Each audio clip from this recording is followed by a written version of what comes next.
Alors aujourd'hui, on va faire le Grand Palais. Là, je suis dans la galerie de Ramakai. C'est magnifique, je vous montre ça. So they went out the city and they tried to fight for a while. And after they fought for a while, C'est tous les murs là, qui sont peints. Le Grand Palais de Bangkok est un véritable joyau architectural et historique. Construit en 1782 par le roi Rama Ier, fondateur de la dynastie Chakri. Il a servi de résidence officielle au roi de Thaïlande pendant plus de 150 ans. C'est magnifique, hein. Les couloirs sont gigantesques. Sur chaque mur, il y a des peintures murales.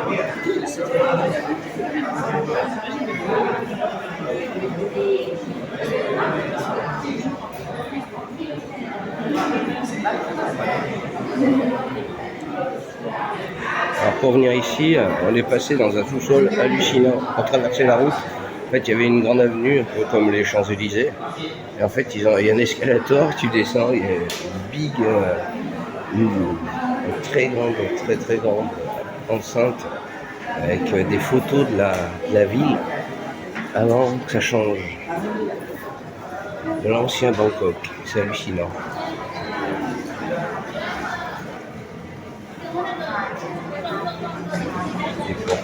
Magnifique. C'est signé, hein. Les peintures sont signées.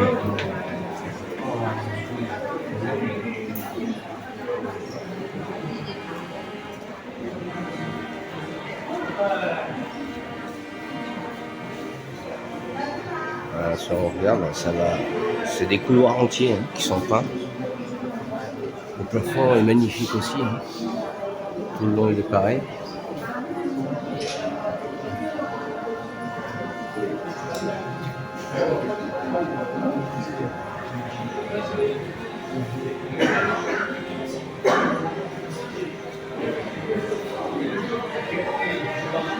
Donc dans l'enceinte du Grand Palais, il y a plusieurs choses à voir. Donc ça c'est la galerie de Ramakai. Après, dehors, le palais, très certainement on fait d'autres choses. Le palais a été érigé sur l'emplacement d'une ancienne communauté chinoise, déplacée pour faire place à la nouvelle capitale, Bangkok. Les premiers bâtiments étaient en bois, mais ont été progressivement remplacés par des structures en maçonnerie et des remparts blancs. Le Grand Palais est un mélange de styles traditionnels thaï et européens, avec des toits dorés, des statues mythologiques et des fresques murales.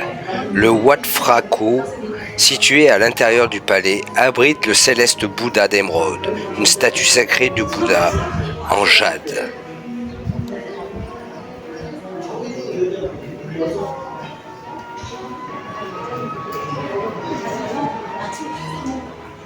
Petit.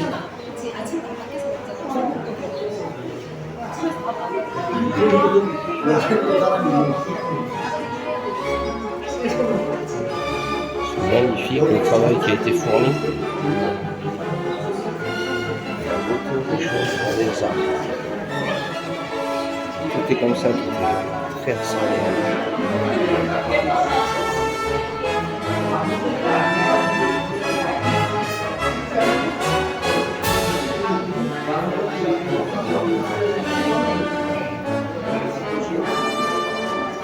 Le Grand Palais de Bangkok, un lieu emblématique de la Thaïlande, construit en 1782 par le roi Rama Ier.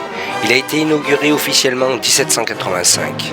Au fil des ans, le palais a évolué avec des ajouts sous Rama II, une ouverture aux influences occidentales sous Rama IV et une modernisation sous Rama V. Il a continué à jouer un rôle important sous les règnes suivants. Jusqu'à nos jours, Rama IX a entrepris une restauration majeure et aujourd'hui Rama X poursuit ses efforts. Plus de 150 ans d'histoire royale condensée dans ce lieu incroyable. La salle des fresques du Grand Palais de Bangkok est un véritable trésor artistique et culturel. La salle en question s'appelle Frarasan, mais on parle souvent de la salle des fresques de Wat Phra Kraw, située à l'intérieur du Grand Palais. Les fresques ont été réalisées au XVIIIe siècle, sous le règne de Rama Ier, pour illustrer des épisodes ramakiens, l'épopée nationale thaïlandaise inspirée de Ramayana indien. Ces fresques sont considérées comme l'un des plus beaux exemples de l'art mural thaï. Les fresques représentent des scènes du Phraram et de sa quête pour sauver sa femme Sita, enlevée par le démon Ravana.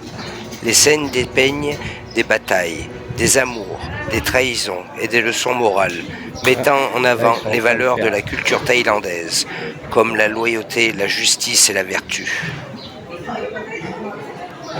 C'est en cours de rénovation, les peintures. C'est pour ça qu'elles étaient si brillantes, c'est qu'elles ont dû être refaites de l'autre côté. Là, ils sont en train de les refaire. On voit qu'il y a plein d'endroits en fait où il y a des manques. Bon, on va refaire le travail. C'est pour ça que c'était si beau. Les fresques sont réalisées avec des couleurs vives et des détails minutieux, mettant en scène des personnages mythologiques, des animaux et des paysages. Chaque élément a une signification symbolique, comme les couleurs qui représentent les différentes vertus ou les animaux qui symbolisent les forces de la nature. La salle des fresques est un lieu sacré pour les Thaïs qui viennent s'y recueillir et méditer. Les fresques sont également une source d'inspiration pour les artistes et les écrivains thaïlandais. En visitant la salle des fresques, vous pourrez découvrir la richesse de la culture thaïlandaise et l'importance de l'époque du Ramaken dans l'histoire du pays.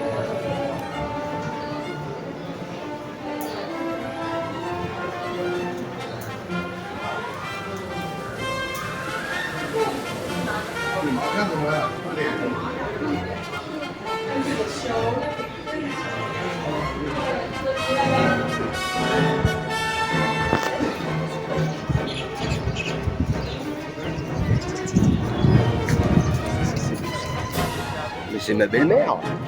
Il la connaissait déjà à l'époque. Hein? C'est ta mère? Il la connaissait déjà à l'époque. J'espère pour toi qu'elle regardera pas cette vidéo.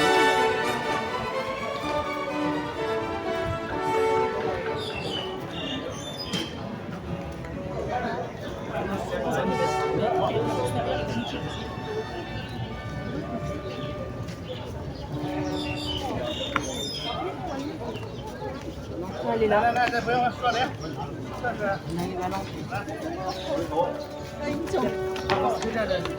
Ceci est une statue de gardien, connue sous le nom de Yaksa, ou démon gardien, située dans l'enceinte du temple du Bouddha d'Émeraude.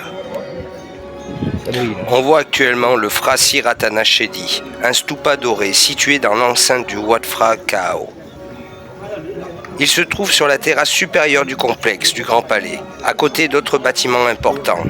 Le Chedi est de forme campaniforme, en forme de cloche, et il est entièrement recouvert de carreaux de mosaïque de verre doré importés d'Italie. Il a été construit pour abriter des reliques sacrées de Bouddha. Sa conception s'inspire du style architectural sri-lankais, bien qu'il soit une caractéristique emblématique de l'architecture thaïlandaise royale.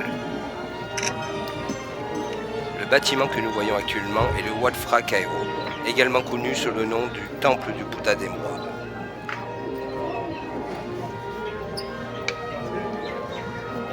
La structure est une réplique miniature du temple d'Angkor Wat. Le début de sa construction a été fait sous Rama IV et terminé sous Rama V en 1882. Il s'agit d'un modèle en pierre muni de 9 tours mesurant environ 12,70 mètres de large sur 14,25 mètres de long. À l'époque de sa construction, le Cambodge était sous la suzeraineté du Siam, l'ancien nom de la Thaïlande. Le roi Rama IV souhaitait que son peuple puisse admirer l'architecture khmer grandiose sans avoir à se déplacer jusqu'à Angkor, qui était alors difficile d'accès. Cette réplique servait de symbole de la puissance et de l'influence siamoise sur la région à cette période.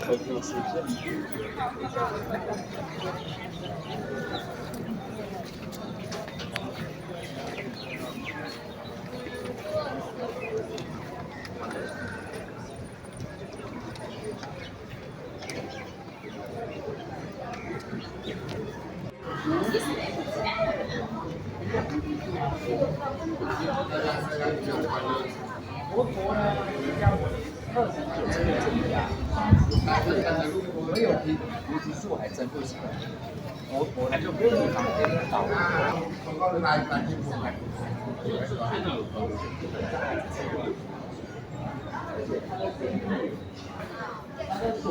随便不管掉在哪里，它都会长。